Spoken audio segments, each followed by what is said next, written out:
uno de los mayores impactos es en el recurso hídrico. Necesitamos también, no se nos pudo brindar información porque se nos indicó que eso, pues nosotros sabemos que es competencia del Viceministerio de Desarrollo Sostenible. Nos interesa saber si de acuerdo a las sentencias de la Corte de Constitucionalidad, el Ministerio de Energía y Minas está dando cumplimiento a que no puede otorgar ningún tipo de licencia sin antes verificar la existencia de pueblos indígenas en el área de influencia del proyecto. Entiéndase, área directa e indirecta, ¿verdad? Entonces esa información la hemos solicitado a través de acceso a la información. Esperamos que pues esta nueva administración, tanto del Ministerio de Energía y Minas y del Ministerio de Ambiente, sea verdaderamente de puertas abiertas, ¿verdad? Que sepan que la función del Procurador de los Derechos Humanos es de supervisión a la administración pública. Nosotros no acudimos a las instituciones, por ejemplo, a señalar, sino que a establecer cómo el Estado, a través de la institucionalidad pública, le está garantizando a los habitantes el pleno goce de sus derechos humanos. Sabemos que el tema ambiental es un tema transversal, la evaluación, el propio Ministerio en la Rectoría Sectoral y propia tiene la obligación de garantizar el derecho humano a los habitantes. Y eso quiere decir que todas las unidades administrativas, todas las dependencias del Ministerio de Ambiente deben observar. Entonces esperamos que esa actualización del plan de gestión ambiental tenga también una parte de impactos acumulativos, ¿verdad? Hay que ver ese tema también, son impactos a varios derechos, no únicamente el ambiente sano, ¿verdad? Entonces, esa es la información que nosotros tenemos, el acompañamiento nosotros desde la institución del Procurador de los Derechos Humanos, tanto a través de la Defensoría como de la Auxiliatura, siempre está. Hay que considerar también el tema de la consulta a vecinos, ¿verdad? Eso es bien importante. La institucionalidad de ahora tiene que considerar esa consulta a vecinos. Que ya, pues obviamente, me imagino yo que ya las comunidades mencionarán en el tema específico, pero sí es el acompañamiento y solicitarle, ¿verdad, viceministro, esa apertura que nosotros podamos tener tanto con las unidades que están y con la de gestión ambiental y cumplimiento legal, que nosotros esperamos que sean fortalecidas, porque sí son direcciones que necesitan fortalecerse. Ustedes pueden revisar las recomendaciones que nosotros hemos hecho a lo largo de estos años. Esperamos que puedan ser tomadas en cuenta y esperamos pues de alguna manera que esa actualización sea de verdad analizada técnica, jurídicamente y desde la perspectiva y garantía del Estado de derechos humanos de toda la población que se va a ver afectada por el proyecto. Licenciado, yo quisiera pedir una cuestión de una vez, por favor. Necesito que antes del 7 de febrero usted le pueda enviar un informe circunstanciado con todas las actuaciones desde el 2018 y incluyendo las recomendaciones que Procuraduría de Derechos Humanos haya realizado tanto al Ministerio de Ambiente como al Ministerio de Energía y Minas, y por favor ahí necesito que me mande copia, pero también la copia de los oficios de recibido en cada uno de los ministerios, para de esa forma darle seguimiento. Creo que quien tiene mejor antecedentes con una mirada fuera de la institución es Procuraduría de Derechos Humanos, entonces necesito que me haga favor de enviar eso. Ahorita va la palabra al señor viceministro, creo que el señor ministro también la quería, y luego a las comunidades. Y sí, le vuelvo a requerir el listado de técnicos estos y el estatus en los que están, porque muchas veces nos los mueven solo del lugar después de haber hecho la avería, solo me los mueven ahí y ahí quedó, o los pasan a otro ministerio, que eso es lo que han hecho comúnmente. Los pasamos a Energía y Minas o a otro ministerio, después que ya han bajado las aguas los volvemos a regresar para el siguiente proyecto, que es lo que han hecho comúnmente. Señor viceministro. Muchas gracias, señor diputado. Licenciada, muchas gracias por las observaciones, por su comentario. Manifestarle que por medio de la Ley de Acceso a la Información Pública le estaremos haciendo llegar la información que requirió, y asimismo exhortarla a que una próxima vez, si usted no obtiene la información que necesita, inmediatamente se puede abocar directamente al vicedespacho y le facilitamos la información. Nosotros tenemos una política de puertas abiertas tanto a la sociedad civil en general como de coordinación interinstitucional a nivel de entidades del Estado. Entonces queda la invitación a que tengamos esa comunicación directa. Gracias, señor ministro. Buenos días, diputado. Primero, una disculpa por no haber atendido anteriores citaciones, pero la gente, los expertos estuvieron acá con usted. usted sabe, estoy recién integrándome a la cartera. El primer tema que queremos mencionar es que en el Viceministerio de Desarrollo Sostenible ya está nombrado y está siendo ya juramentada una persona de amplio conocimiento de los pueblos y las comunidades. Su nombre es Edwin Danilo Mazariegos Can. Él está tomando el ministerio a partir de hoy. Esperamos con él precisamente continuar esa revisión de todas las licencias y todo lo actuado en tema de minería.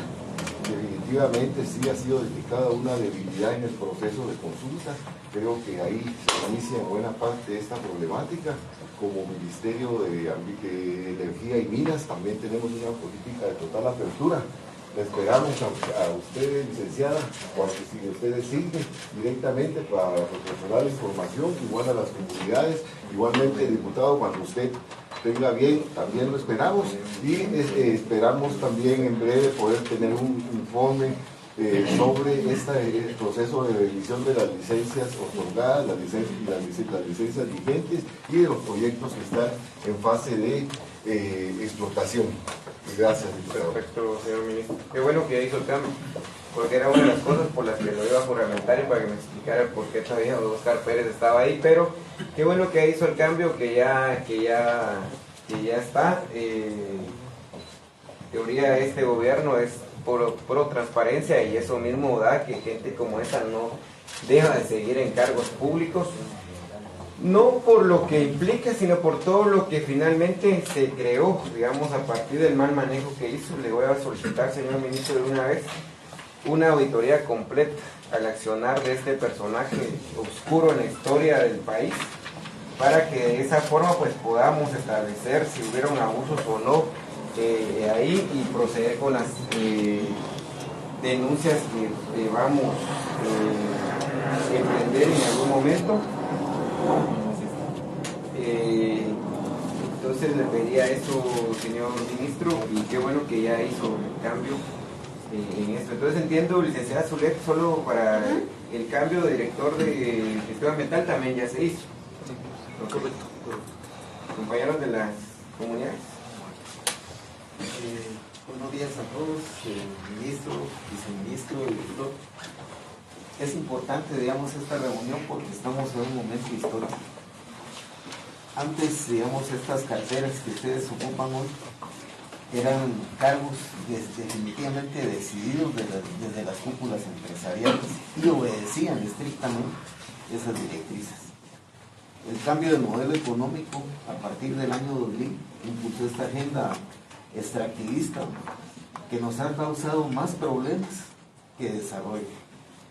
No se puede hablar que este modelo ha generado desarrollo cuando ha aumentado la pobreza y ha aumentado la migración. Eso nos da un cuadro pues, trágico, digamos, de que esto no es desarrollo. Saludamos también la actitud ahorita de la Procuraduría en ese sentido, porque sí han estado a la par de nosotros y conocen exactamente todas las vulneraciones a los derechos humanos de la población de Asunción Mita y de otras comunidades que han padecido también la imposición de proyectos mineros. Guatemala, desde el punto de vista ambiental, no es un país con vocación minera. Guatemala es un país productor de agua, producimos agua verde, y cualquier proyecto minero en cualquiera de las regiones del país inmediatamente se aboca a contaminar una cuenca. Y contaminar una cuenca no es, lo definió en algún momento el Ministerio de Ambiente, el Ministerio de Energía y Minas, de que solamente había que convocar y consultar a la gente del área de influencia. Llamo la atención de esto porque el ambiente, estamos concatenados alrededor de las cuencas hídricas, que son vitales para el país. Podemos vivir sin cualquier cosa, pero sin agua no. Y en ese sentido también señalamos, digamos, la carencia de instrumentos que pueden hacer rectoría, digamos, en la función ambiental y precisamente la adjudicación de esas licencias por parte del Ministerio de Energía y Minas. Guatemala no cuenta con una evaluación ambiental estratégica del país. No sabemos, que tenemos multitud de información, pero no consideramos ni valoramos el hecho de que la riqueza que tiene Guatemala es genética. Somos país centro de origen de especies, somos país megadiverso, Y eso no aparece contemplado en ninguna de las actuaciones que han tenido estos ministerios en los últimos 24 años. La carencia de esa evaluación ambiental no permite tampoco un ordenamiento territorial de acuerdo a las culturas y a las necesidades de todos los pueblos. Ese ordenamiento territorial integral no aparece por ningún lado. Y por lo mismo, sin esta data, yo hoy escuché esa palabra de la ministra de Ambiente, que sin data no se puede hacer política. Entonces, si no tenemos esos instrumentos y no sabemos la situación del país, no podemos hacer políticas públicas orientadas al desarrollo sustentable. Yo creo que es una gran falencia que hemos tenido y es necesario revisarlo. Y sobre esto también los instrumentos que se utilizan. El estudio de impacto ambiental es una proyección a futuro. Tenemos que medir el grado de impactos que va a haber por determinado proyecto. En ese sentido, el estudio de impacto ambiental es un instrumento de protección de derechos. Y proteger los derechos de la gente es proteger el futuro también del país. Y me llama la atención porque en varias ocasiones que nos hemos sentado a discutir el tema de los estudios de impacto ambiental, vemos con mucha tristeza de que solo se consulta al CONAP y solo se consulta al INAH. ¿Y dónde está el Ministerio de Salud Pública? Si los impactos son directamente a la salud de la gente. Por eso la gente protesta, por eso la gente resiste. Está en juego su futuro. Y en ese sentido, llamamos la atención a hacer consultas directas al Ministerio de Salud Pública. Allá por 2014, en una mesa de reunión de esta, le preguntamos al Ministerio de Salud si existía un protocolo de atención para enfermedades provocadas por la minería. Y no hay. Y estoy seguro que al día de hoy no hay. Ese protocolo necesita saber qué enfermedades se van a provocar a trabajadores o a la población circundante, y también si el ministerio tiene camas y tiene especialistas y medicamentos para atender esas enfermedades.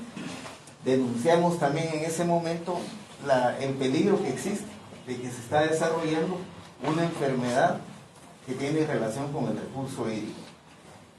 La frontera Guatemala-El Salvador es una frontera que tiene un alto contenido de arsénico de forma natural. Es uno de los puntos señalados en el mundo donde hay más concentración de arsénico. Solo con eso no se debería haber permitido una licencia de explotación que potencialmente, como decía Zulet, eso va a generar más problemas. Esta enfermedad, el arsenicismo crónico endémico, aparece antes, durante y después de la acción minera. Y en ese sentido, en MITA hicimos evaluación de presencia de arsénico en los cuerpos de gente que ha trabajado en la mina, y eso aumenta gradualmente de acuerdo al grado de exposición que se tiene.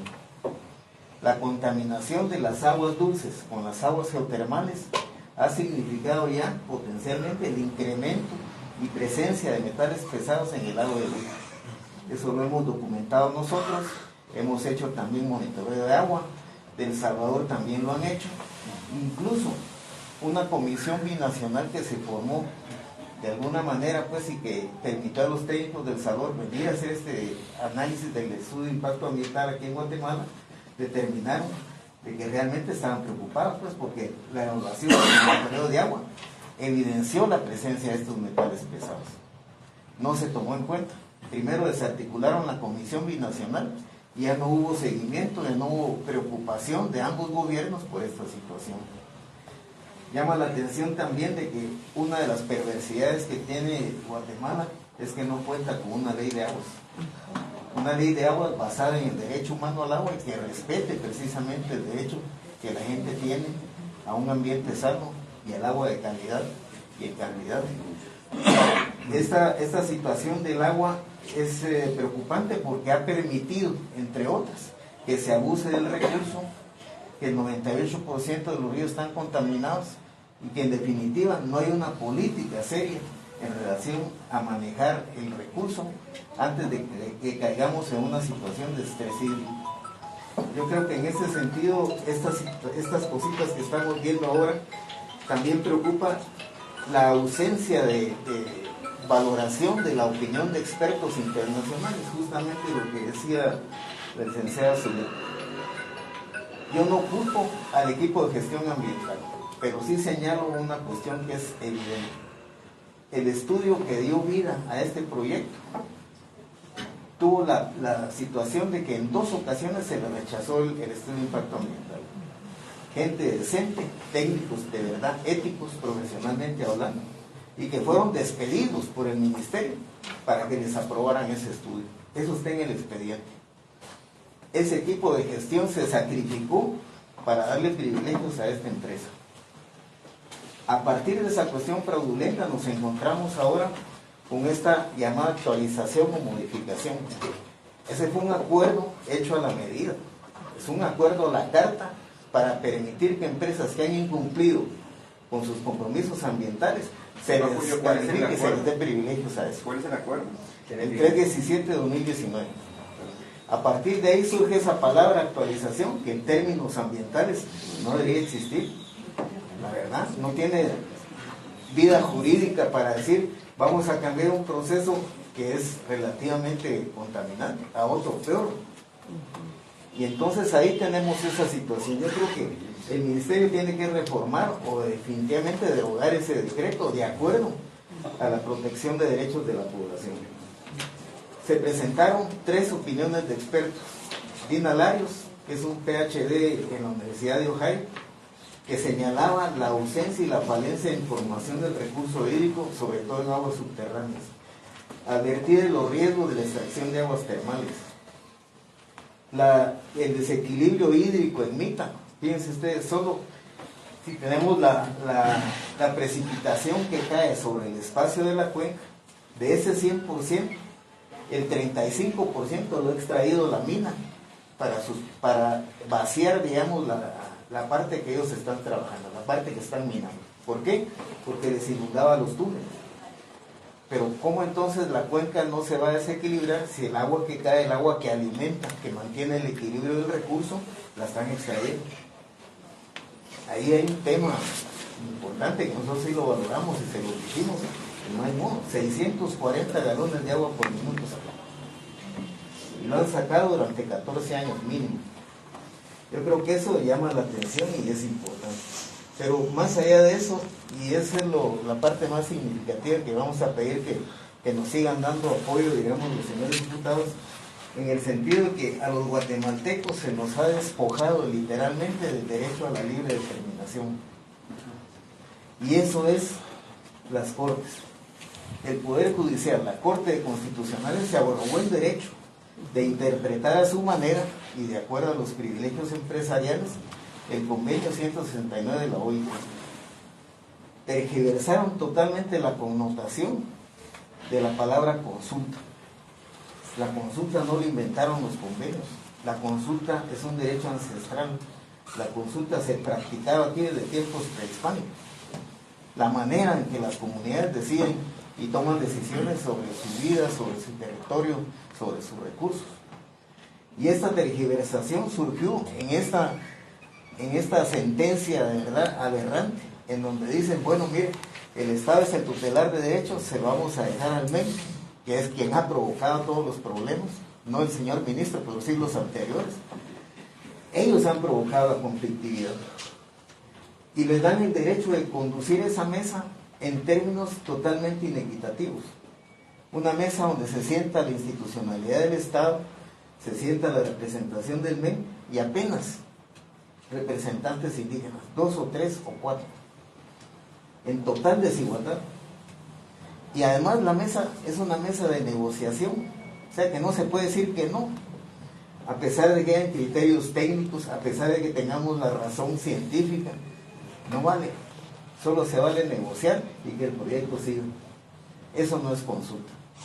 Y lo otro, lo que vivimos en Asunción Mita, que también nos motivó a convocar esta mesa hoy, que esperamos si sea más productiva que todas las anteriores, es en el sentido que ese derecho a la libre determinación que está vigente en el Código Municipal, que se lleva con todas las reglas y que ha sentado jurisprudencia en los últimos 15 años, con reiteradas consultas, más de 80.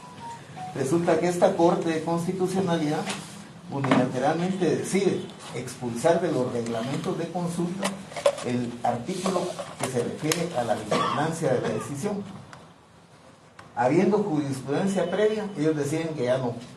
Y con esta sentencia que, por cierto, salió en el cuarto día del paro nacional, en medio de toda la confusión que había, aprovechan a sacar esa sentencia y dicen, bueno, de aquí en adelante vamos a retrotraer, dicen también, porque eso tampoco se vale en una acción de inconstitucionalidad, no es retroactivo. Entra en vigencia en el momento en que se publica. Y se atrevieron a retrotraerla al 26 de septiembre, todavía tratando de favorecer la situación de los presos. Afortunadamente la consulta se hizo el 18 y en términos de tiempo y en términos de materia jurídica, esa consulta está vigente y lo hemos demostrado. Entonces resulta también de que no solo no queremos minería, sino que el mismo Estado, a través de sus poderes, insiste en privilegiar el derecho minero. Yo creo que es importante señalarlo y ustedes van a ser actores de este cambio necesario en nuestro país, es de saltar, digamos, esta situación, solventarla jurídicamente y atender a que su criterio y su historia profesional y su conciencia y de hecho estar del lado correcto del pueblo nos va a permitir remontar aquellos tiempos en donde el cacife imponía que ministros iban a estar en minas y estaban en el ambiente. Es el modelo el que están sosteniendo. Y este modelo, harto demostrado está que no sirve. No nos ha favorecido en nada. Lo único que hay que crear es una conflictividad en donde desafortunadamente la gente que se opone es perseguida judicialmente, es encarcelada, es hasta muerta, digamos, en determinados casos por los intereses económicos. Yo creo que la codicia tiene un límite. Y sobre todo, un hecho importante que ustedes deben de reconocer es que Guatemala no le pide antecedentes a las empresas que vienen a invertir. Aquí hay empresas delincuentes. Y Bluestone Resources de Canadá es una empresa de este tipo. La familia Lundin, uno de los miembros más prominentes, Jan Lundin, es de los directores. Yo creo que ya hasta renunció. Este señor está encausado por la Corte Penal Internacional por delitos de lesa humanidad. Él y su empresa cometieron masacres en Sudán del Sur en complicidad con el ejército para poder instalar un campo petrolero. Eso está siendo juzgado ahorita, ese caso está ahí. ¿Por qué no somos éticos y pedimos a la gente que viene a invertir sus antecedentes? A todos nos piden antecedentes penales, pero a las empresas no. Yo creo que esas empresas delincuentes sí tienen que ser expulsadas del país. CGN por lo mismo actuó de la misma manera y se evidenció por el artículo que publicaron internacionalmente, donde se daba cuenta de cómo facilitaban la corrupción, de cómo mapeaban a los líderes que había que ajusticiar, de cómo ellos manejaban el control del territorio en su espacio y de cómo fueron obteniendo privilegios, donde incluso el mentado soborno de la alfombra rusa, que tiene que ver también con lo de Punta Manaví, pues se dio a conocer. Yo creo que necesitamos justicia, y esa justicia ambiental, justicia jurídica, y recuperar para el pueblo de Guatemala el derecho a la libre determinación, que incluso en estas elecciones nos lo han querido conculcar. Ustedes son testigos de cómo fue de accidentado este proceso electoral, porque se estaba filtrando a la gente que no querían que ejerciera el poder en el país. Yo creo que eso es necesario también retomarlo, porque el ataque a la libre determinación es el ataque a la democracia. Ahorita estamos en el proceso de restaurar la democracia y lograr justicia, digamos, para la población de Asunción Mita, que lo viene padeciendo desde hace más de 16 años.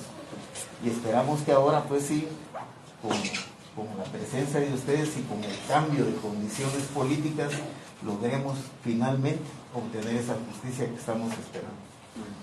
Gracias. Bueno, para ir cerrando ya esta reunión, porque creo que la idea es ya salir con algunos acuerdos. Yo le pediría un informe al ministro de Relaciones Exteriores relacionado con los diálogos que han tenido con El Salvador, digamos, para tener en cuenta este tema de las preocupaciones que ya hay en el vecino país. Ahí le voy a dar la palabra para cerrar, compañero.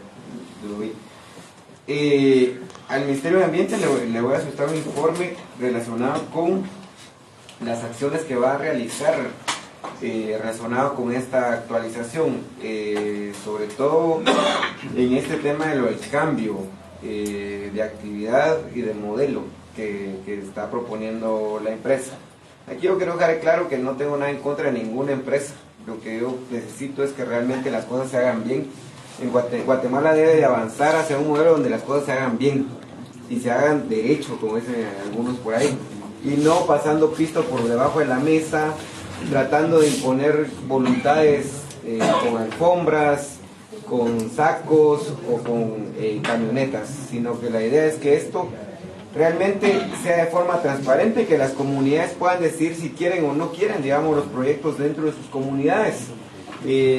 Yo no soy de Zipacapa, pero he crecido un poco cerca de donde pasaban cuestiones de la Marlin, y yo no sé si realmente hubo desarrollo en todas estas comunidades o hubo más conflictividad, hubo más pobreza, porque ni siquiera la carretera que habían hecho en el marco de la minera está ahí. Incluso el tema de lo que dejan en regalías es una miseria y es una vergüenza, porque al final pareciera ser que el Estado les paga por venir a explotar el petróleo y por venir a explotar la minería. Ahí vamos a necesitar más adelante a la SAT por la famosa devolución de crédito fiscal, porque nos pagan el 1% de regalías, pero les terminamos devolviendo cientos de millones de quetzales en marco de devolución de crédito fiscal.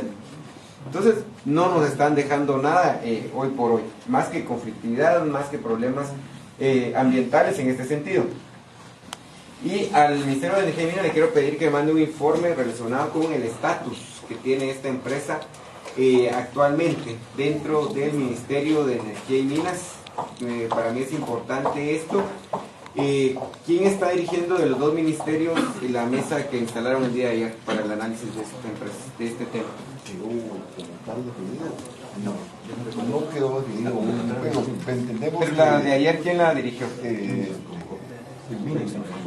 El MINEX. Entonces necesito que me mande un informe de esta mesa y si va a continuar o solo fue, digamos, de alguna forma para el día de ayer y no, si va a tener un seguimiento o no esta mesa. Señor diputado, buenos días. Tal vez para aclarar un poco el tema. Cancillería, como usted sabe, no es rectora de los temas estos que se están abordando.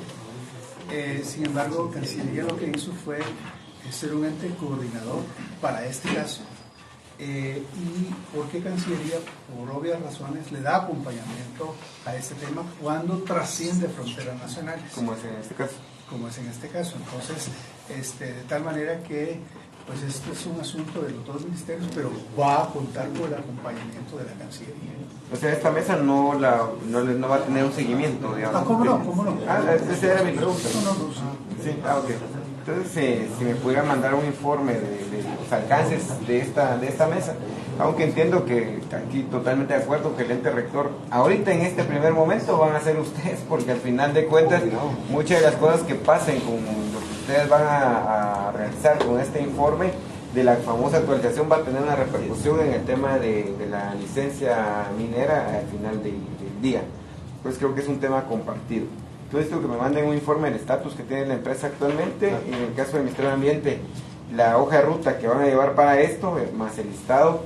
Y yo sí le quisiera pedir un análisis, viceministro, de este acuerdo 317-2017.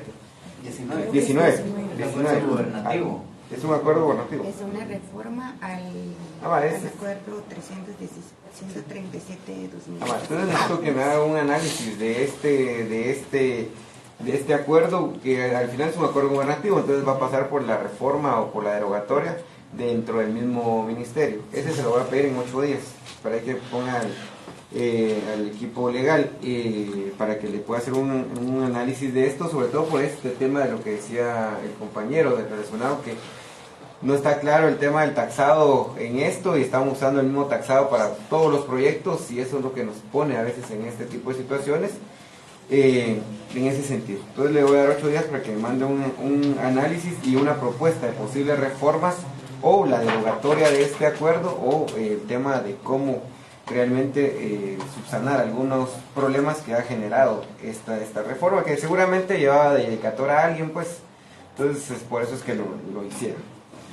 Eso, entonces para cerrar, porque esta mesa va a tener seguimiento, los voy a citar entre 8 o 10 días para darle el seguimiento debido, para darles tiempo de que ustedes avancen un poco con lo que tienen que realizar, o usted indíqueme cuánto tiempo necesitan para el tema de la auditoría que van a hacer a eso. Para... Yo diría que 3 semanas estamos con un informe. Entonces los voy a citar para finales de febrero. Exacto, sí, voy a decir, porque si no, no vamos a... Entonces, de una vez, busquen ahí una fecha para febrero. Hemos tomado nota de todas las observaciones, igualmente de los interesantes comentarios que se han vertido. Pedimos la integración de la Procuraduría de Derechos Humanos a esta comisión.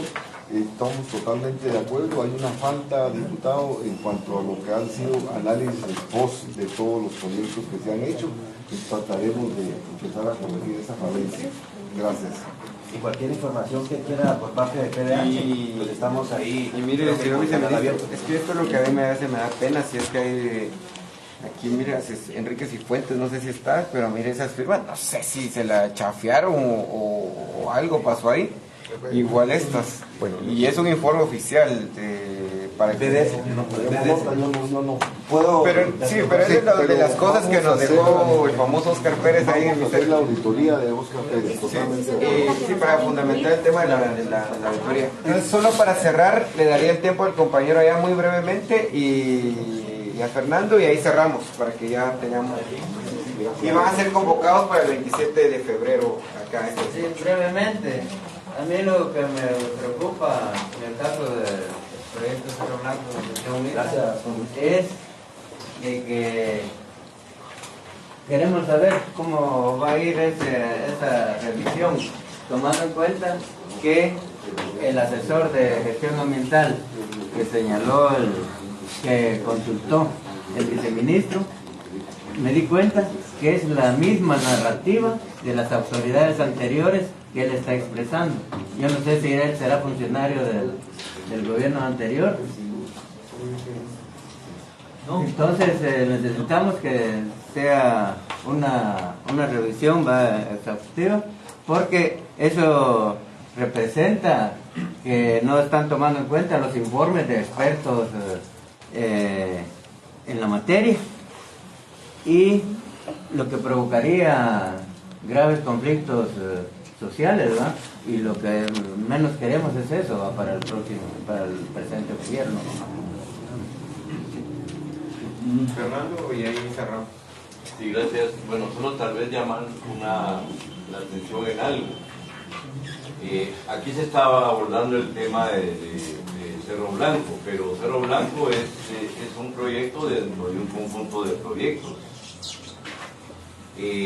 Nosotros hemos venido investigando un fenómeno que yo quiero, digamos, dejar aquí, que creo que va a ser una de las principales factores a que el Ministerio de Energía y Minas debe de poner atención. Desde hace algún tiempo se ha observado un fenómeno en donde vienen empresas, a propósito de lo que decía Julio, vienen empresas extranjeras y han venido solicitando licencias.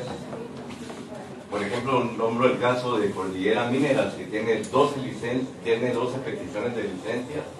En el caso de la Sierra Madre, ahí podemos ver una serie de peticiones de licencias a lo largo desde Izabal hasta la zona Reina, que atravesan todo el...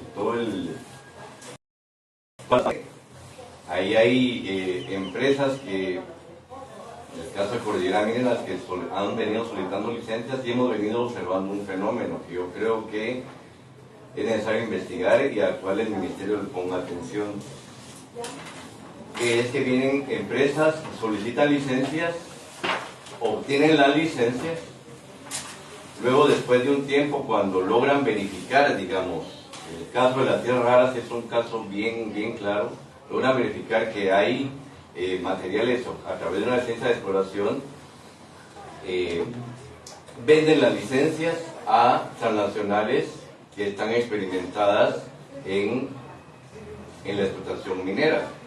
Esto se puede calificar como una especie de blanqueo de licencias, en el sentido de que, y esto se puede investigar, por eso es importante lo que dice Julio, es necesario investigar a las empresas que vienen y solicitan cuáles son sus antecedentes. Podemos ver en el caso de Cerro Blanco, en el caso del Tambor, en el caso de Marlin en algún momento, que aparece una empresa que está vinculada desde hace mucho tiempo a todos estos proyectos mineros. Entonces, en concreto, lo que yo quería llamar la atención aquí es que es necesario ponerle atención a ese fenómeno que se está dando, porque hay empresas que se están especializando en pedir licencias al Ministerio de Energía y Minas, transan esas licencias y ya ha abierto un mercado de manera clandestina para transar licencias. Esto y siguiéndole la pista a varias empresas de ese tipo, puede descubrirse que están vinculadas incluso a grupos empresariales guatemaltecos muy influyentes y que de alguna forma han sido señalados. Bueno, aquí voy a mencionar el caso de Cementos Progreso. Funcionarios de empresas de Cementos Progreso a través de varias empresas que constituyen, tienen vinculación con proyectos mineros, y esto puede ser investigado desde 20 años atrás. Aparece en el caso Marlin, aparece en el caso del Tambor. Sin especular, puede ser que estén vinculados al caso de Cerro Blanco. La forma en que incluso la Corte de Constitucionalidad aprobó o emitió esta sentencia en octubre respecto a invalidar, supuestamente invalidar una sentencia que es un adefesio jurídico, a mí no me cabe la menor duda que fue hecha a la medida y que está vinculada, digamos, a esta nueva aprobación en este proceso de actualización respecto a Cerro Blanco. Es decir, eso está amarrado. Está bien, Julio, gracias. Perdón, Fernando. Miren, lo otro que vamos a hacer es que sí necesitamos sentar al Ministerio de Energía y Minas con el Ministerio de Economía. Un poco se me vino a la mente lo que decía Fernando, que el tema es de los famosos arbitrajes. Ya ustedes saben que ya hay un arbitraje encaminado hacia Guatemala por más de $300 millones. No sé cómo va el proceso actualmente de la defensa del Estado, pero también habían rumores de otros 5 proyectos mineros que querían emprender demandas relacionadas con esto, incluyendo esta de Cerro Blanco. Eso pasó por algún momento, cuando iniciaron con el tema de lo de la puya, que es el que ya está en un arbitraje internacional. Entonces creo que eso también tiene que entrar en este análisis que creo que debería hacer el Ministerio de Energía y Minas con el tema de las licencias de exploración y explotación, sobre todo porque cuando por alguna razón ya no pueden explotar las minas, lo que vienen a hacer ahora es interponer arbitrajes internacionales, y es un tema de presupuesto del Estado que se está perdiendo. Entonces le dejo la palabra, señor ministro, y cerramos con eso. Sí, bueno, y tomamos nota. Efectivamente, en este proceso de revisión de licencias estamos incluyendo el tema de revisar la recalificación de las empresas. Sobre arbitraje, efectivamente yo vengo de reunión del MINECO, donde se hizo la primera reunión sobre el estatus de 3 procesos de arbitraje para empresas del sector energético. Y pues apuntamos a ver el caso de las que vienen y empezar a sacar lecciones de todo lo que se ha hecho y se ha actuado. Gracias. Bueno, agradecerles su participación a todos y cada uno de ustedes. Quedan convocados para el 27 de febrero a las 10 de la mañana para el seguimiento a esto. Para terminar aquí, miren amigos, disculpen aquí de Asunción Mita, nosotros somos los que vamos a ser directamente afectados por esta mina, así que sería importante que el ministro de Energía y Minas y también el señor de Medio Ambiente sepa más o menos. Es un proyecto minero que lo están cambiando de subterráneo a mina abierta. Tiene 1.300 metros de largo, 1.300 metros de largo por 750 metros de ancho, por 350 metros de profundidad. Asunción Mita se encuentra a 447 metros de altura. Es un enorme agujero, es un enorme cráter el que estas personas piensan hacer. en donde van a revolver las aguas subterráneas que son ricas en arsénico, que es cancerígeno, que es un metal pesado, lo van a revolver con todas las aguas, en donde ya es un hecho comprobable que van a afectar todo el equilibrio hídrico del Valle de Asunción Mita. Directamente van a afectar a 88,000 personas guatemaltecas y millones